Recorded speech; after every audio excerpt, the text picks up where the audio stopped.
না, এইবার ভালো হয়েছে। জায়গাটাও যেমন সুন্দর, ড্রেসটাও পরছে সুন্দর। এখানে আগে একটা করি, এইবার যদি এটা ভাইরাল না হচ্ছে তাহলে আর টিকটক করবোই না। ও গোলা গোলা লাগে ক্লিয়ারটা। এই তো দেন ধরে এক হাতে কেমনে করবো কেউ। এই যে ভাই শুনুন শুনুন, আর একটু টিকটক করে দিবেন। এই যে না, সুন্দর করে করবেন কিন্তু, হ্যাঁ ভালো করে উপর থেকে নিচ পর্যন্ত, ঠিক আছে? হ্যাঁ ধরেন, ঠিক আছে তো? এই যে দেখেন, ঠিক আছে? ঠিক আছে, এই যে দেখেন কিন্তু হচ্ছে তো, এই বাড়িটা উঠতেছে, বুঝছেন? দেখি কি করছেন। এই নীলা, এখানে কি হচ্ছে? আমি তোমার সারা এলাকা খুঁজে, সারা বাড়ি খুঁজে তোমার খুঁজতেছি, পাই না। তুমি স্পটে কি কারণে? আমি তোমারে অনেকবার বলেছি যে টিকটক করা এই পথ থেকে তুমি সরে আসো। আমার মান সম্মানের বিষয় আছে, আমার ইজ্জতের বিষয় আছে, আর তুমি এগুলো বাদ দিতে, মান সম্মান বাদ দিতে তুমি টিকটকে লাগে বসছো। বাবা তুমি বুঝো না কি জন্য এখন হচ্ছে, সব হচ্ছে যে না, মানে কইতেছিলাম কি, এত মানে তো তুমি আমাকে বুঝাইতে পারবে না। আমি তো তোমার বাবা নাকি? তোমার চেয়ে তো বেশি বুঝি। তুমি তো আমাকে পৃথিবীতে আনো নাই, আমি তো আগে নিয়ে আসছি। আর এই সমাজে আস্তে আস্তে তুমি অলরেডি মানে স্পট পর্যন্ত এসে পড়ছো। তুমি আমার শাসন করো কি জন্য?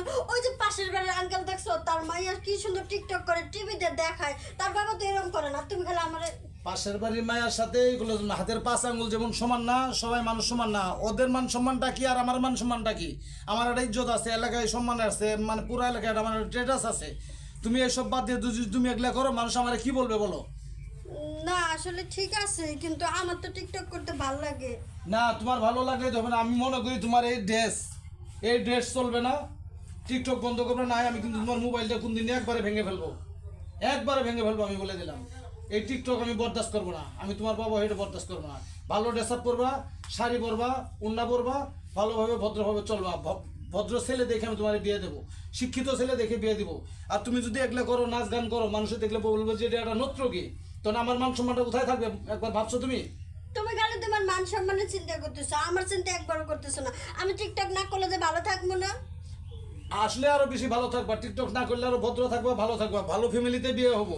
আর টিকটক করলো, এই যে গানের যে ছেলেগুলো আছে, টিকটকের যে ছেলেগুলো আছে, এগুলো তোমার বিয়ে করবো, জীবনে সুখী হতে পারবে না। এই জিনিসটা বুঝো না কেন? আচ্ছা ঠিক আছে, বুঝছি। সারাক্ষণ খালি জ্ঞান দেয় আর জ্ঞান। এই যে তোমার মোবাইল, আজ থেকে আমি যেন তোমার টিকটকে কোনো প্রকার না দিই। আর স্পোর্ট আসছে, তুমি কোন সাহস? তোমাকে কে আসতে বলছে? এত ওর সাহস কার দিছে? আমি একাই আছি। কেন? আজ থেকে আর টোটালি আসতে পারবে না। যাও, এখন চলে যাবো বাসায়।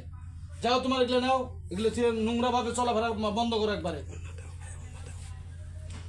নোংরা ভাবে চলাফেরা করবে না।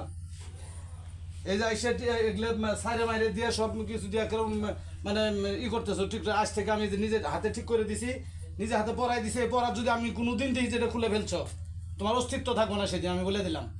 ফার্দার একবার ভালো হয়। চলো, যাও যাও, বাসার দিকে যাও, যাও বাসার দিকে যাও, তুমি যাও, যাও। এগুলো আমার কাছে আজ থেকে আর কোনোদিন আসবে না, ঠিক আছে? ফার্দার আমি দেখলে তোমার খবর আছে কিন্তু। আসো, বাসায় আসো, চলে আসো।